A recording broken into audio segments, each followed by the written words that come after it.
Hello बच्चों, good morning. तो देखिए, आज जो है हमारा है वो है चतुर्भुज। ठीक है ना। चतुर्भुज तो आप जानते होंगे कि चतुर्भुज क्या होता है हमारा। चार रेखा खंडों से बंद आकृति क्या कहलाती है? चतुर्भुज। देखो बेटा, एक रेखाखंड, दो, तीन, चार। देखिए, चार रेखाखंड है, चार रेखाखंड से बनी या बंद आकृति क्या कहलाती है हमारी? चतुर्भुज कहलाती है। क्या पॉइंट क्लियर हो गया आपका जो मैंने बोला है? मैंने बोला चार रेखाखंड से बंद आकृति हमारी क्या कहलाती है?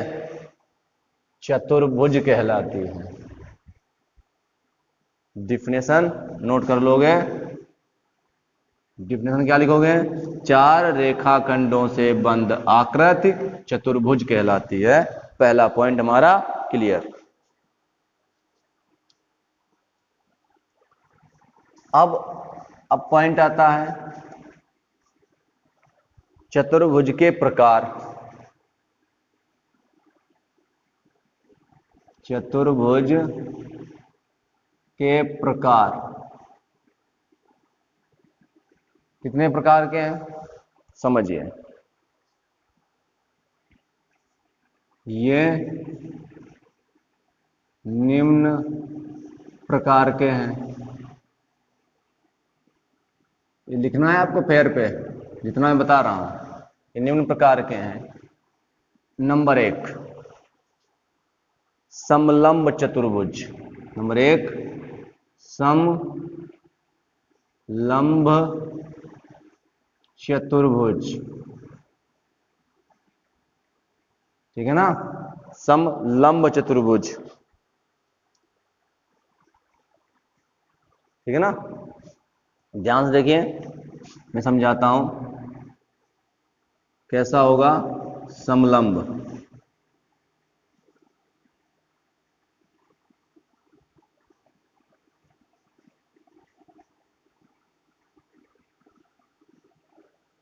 ठीक है।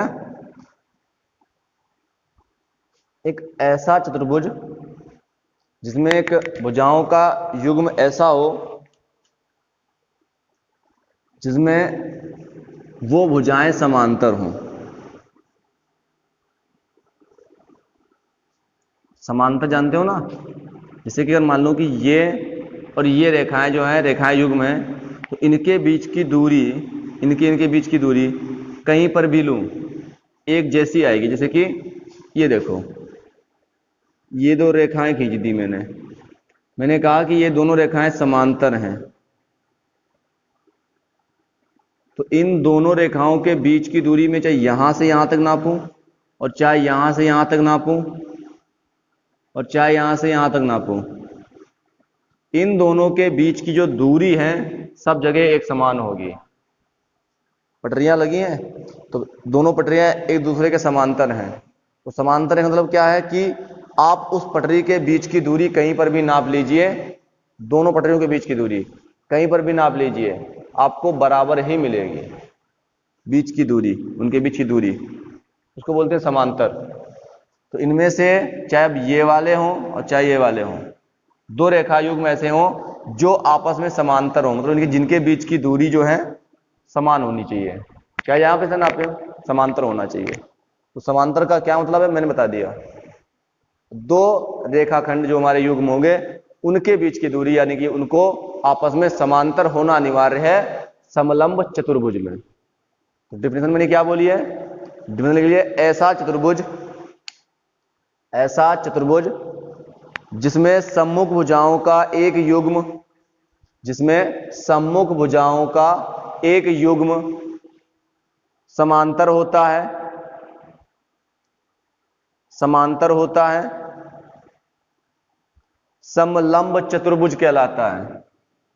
किताब में देख लेना, आपके बना हुआ फिगर है, फिगर बना लेना यहाँ पे। ठीक है ना, ये चित्र बनेगा, बना लेना अपना। ठीक है ना, किताब में बना हुआ है। ठीक है ना, डिफिनेशन भी लिखी हुई है। मैं केवल समझाने का वाला काम कर देता हूं, ठीक है ना। नंबर 2 देखिए, समांतर चतुर्भुज, ठीक है ना, समांतर चतुर्भुज। अब समांतर चतुर्भुज क्या होता है वो देखिए,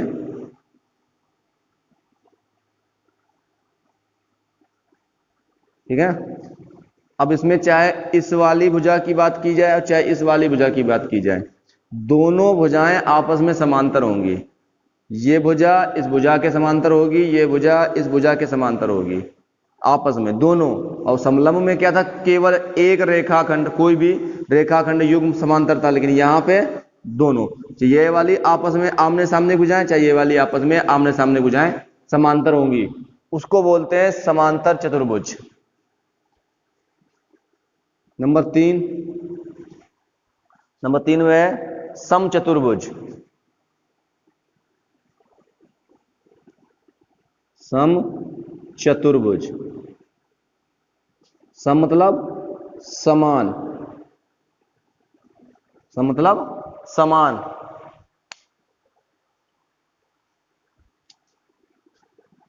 चतुर्भुज में यहां 4 भुजाएं होती हैं। ऐसा चतुर्भुज जिसमें चारों भुजाएं समान हो, सम चतुर्भुज कहलाता है, ठीक है ना। चारों भुजाएं समान हो, सम चतुर्भुज। नंबर 4, आयत। आयत, आयत में देखिए, आयत में यहां क्या होता है बेटा कि आमने और सामने की जो भुजाएं होती हैं वो बराबर होती हैं। आयत में आमने सामने की भुजाएं बराबर होती हैं। पॉइंट को समझिए, इसमें कोई एक रेखाखंड युग्म आपस में बराबर होगा, आमने सामने का रेखाखंड युग्म समान होगा, सॉरी समांतर होगा। समांतर चतुर्भुज में जो भी आमने सामने के चारों जो भुजाएं होंगी, जो आमने सामने की होगी वो समांतर होंगी। सम चतुर्भुज में चारों भुजाएं समान होगी, आयत में आमने सामने की भुजाएं समान होगी। नंबर 5, वर्ग, ठीक है ना। चारों भुजाएं समान वर्ग में, और कोण 90 अंश का होगा, ठीक है ना। वर्ग में चारों भुजाएं समान होगी और कोण 90 अंश का होगा। इतनी बातें क्लियर हो गई। ये चतुर्भुज दिमाग में रखना, ठीक है ना। अब आपकी किताब में प्रमेय दे रखी है, प्रमेय को देखिए, करें, चलिए दादे देखिए। प्रमेय नंबर 1,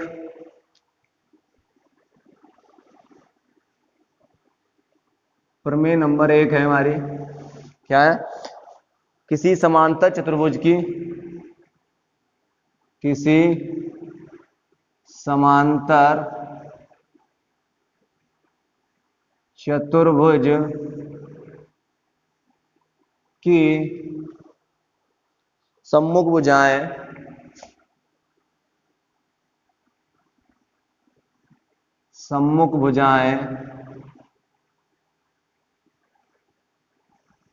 समान बराबर होती हैं।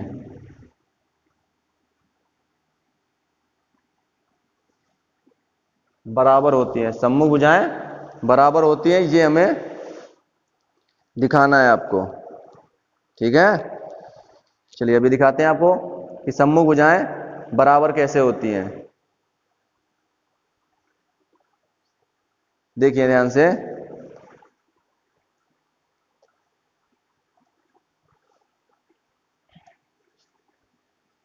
चलिए बना लीजिए सबसे पहले फिगर को।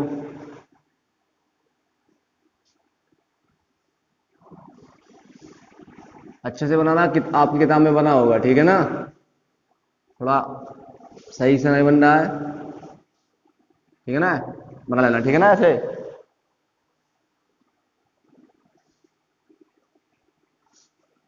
नामकरण हो गया। क्या लिखते हैं सबसे पहले, ज्ञात है, ज्ञात में क्या बताया कि ए बी सी डी एक समांतर चतुर्भुज है, और समांतर चतुर्भुज की बातें मैं बता चुका हूं अभी आपको। फिर सिद्ध करना है हमें आमने सामने की भुजाएं बराबर। तो ए बी के सामने एक भुजा है सी डी, तथा बी सी के सामने एक भुजा है ए डी। ये सिद्ध करना है। अच्छा, नाम ने की, बोलो की नहीं का, इसको मैंने मिलाया था। बिंदु ए को सी से मिलाया, क्योंकि जो मैंने आकृति बनाई थी ना समांतर चतुर्भुज की, तो ये विकर्ण नहीं खींचा था, ये विकर्ण बोला जाता है। उपपत्ति, उपपत्ति, उपपत्ति में देखिए ध्यान से समझिए इसको। त्रिभुज ए डी सी तथा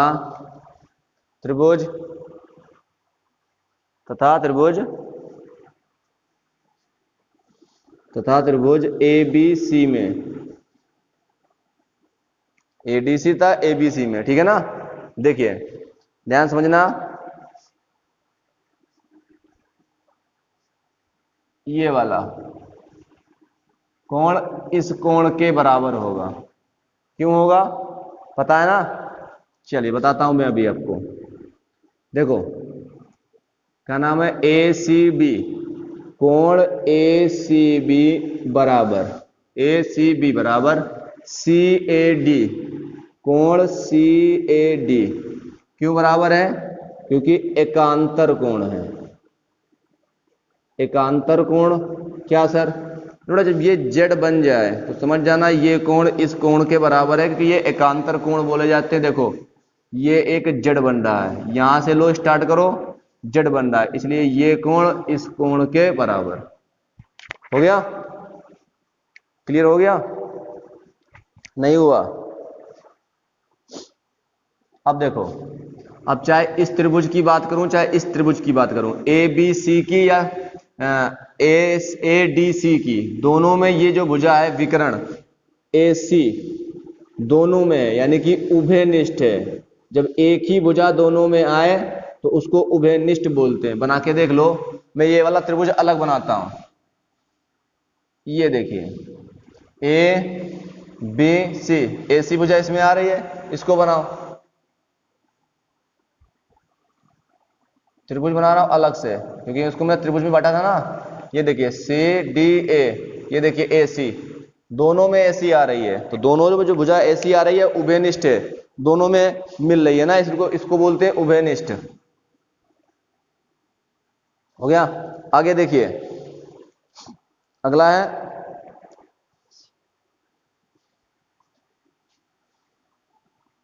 डी सी ए, ठीक है ना, कोण डी सी ए। ध्यान सुनना, मेरी बात को समझना।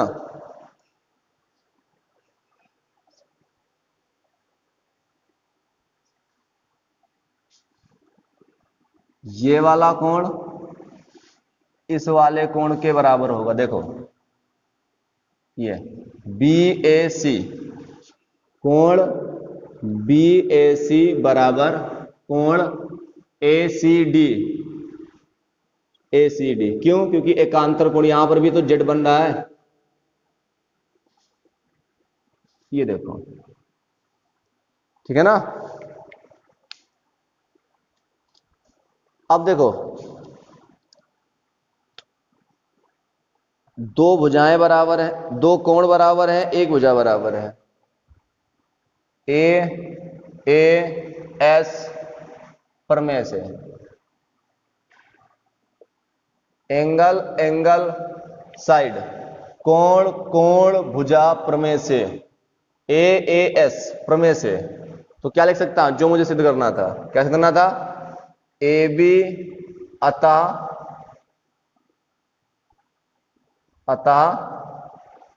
अतः त्रिभुज ए बी सी सर्वांगसम, सर्वांगसम लगभग में बराबर, त्रिभुज ए बी सी सर्वांगसम, त्रिभुज ए डी सी सर्वांगसम हो गया। और ये सर्वांगसम करने के नियम होते हैं, क्या नियम है देखो बेटा, दो कोण बराबर करो एक भुजा, या दो भुजा एक कोण, ठीक है ना, या तीनों भुजाएं और या तीनों कोण। जब तीनों कोण कर दोगे तो वो समरूप हो जाएगा, समरूप त्रिभुज हो जाएगा।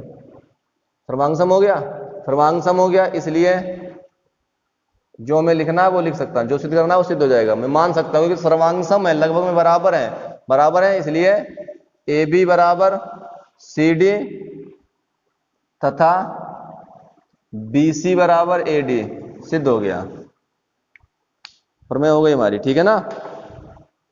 धन्यवाद।